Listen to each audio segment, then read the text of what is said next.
Julie yields back. I'll now go to Mr. Balderson for 5 minutes. Thank you, Mr. Chairman. Thank you all for being here today. Excuse me. Mr. Fisher, in your testimony, you referenced the concerning energy transition and PJM report from 2023, which I like to refer to as the 4Rs report. As you know, this report confirmed that at the same time, the region is seeing a historic increase in demand on the grid from electrification and data centers. We're forcing too much of our existing reliable generation offline through misguided state and federal policies. The 4Rs report was released well before the EPA finalized their Clean Power Plan 2.0, which only compounded the issues facing our grid. The results of the increasing demand and tightening supply were seen in PJM's recent capacity auction, in which we saw the total cost to consumers jump from just over $2 billion in the last auction to nearly $15 billion this summer. I know we've touched on the PJM auction earlier in this hearing, but I'd like to follow up as this is one of my top priorities. Amazon, Google, Meta, Microsoft, and QTS all have data center operations in the district that I represent. And I'm extremely grateful these companies are investing in Ohio.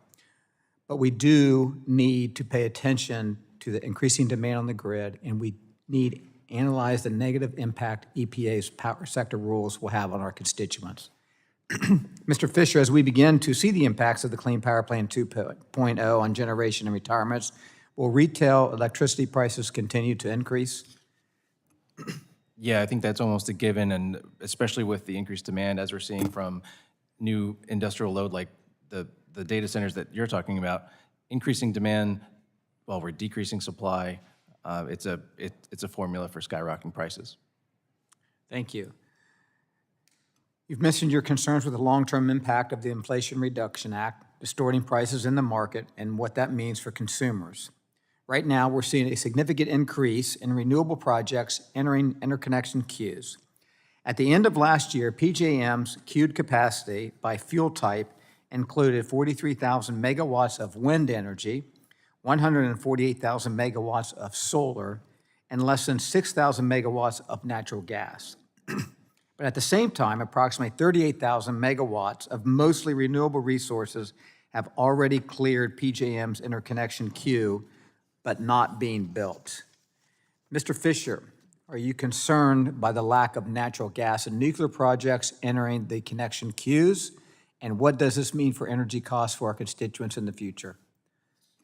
I am personally concerned, and it's not just me. The grid watchdog, the North American Electric Reliability Corporation, has pointed out that the changing resource mix is now the top priority in terms of the top risk for reliability that they see. Thank you. Looking toward the future, the EPA is actively working to further regulate the existing fleet of natural gas-fired plants under Section 111 of the Clean Air Act. We're expecting the EPA to release this proposal in December.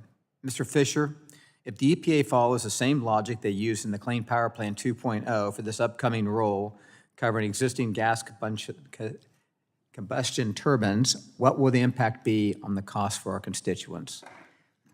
Again, I hate to keep using the word skyrocket, but that's exactly what's going to happen. What they've done is they've mandated the impossible.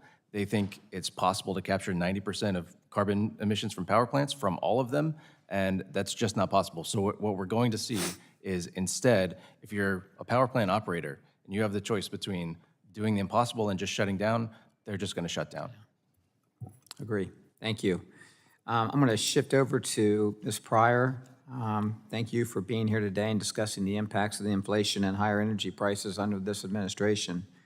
As a former farmer who operated my family farm for many years, I know firsthand how much misguided federal policies can impact our operations.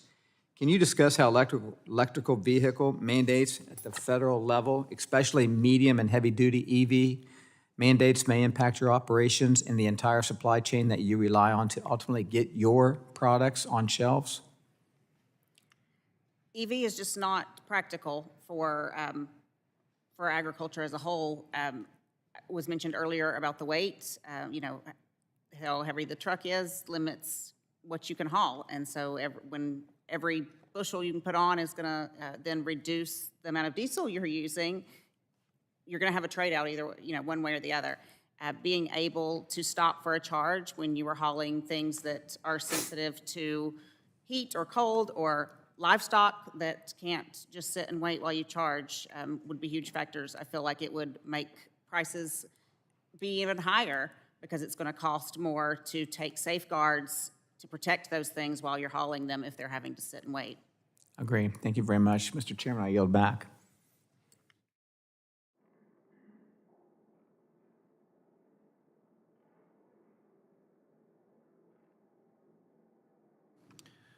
All right, gentleman yields back. I now go to Ms. Castor from Florida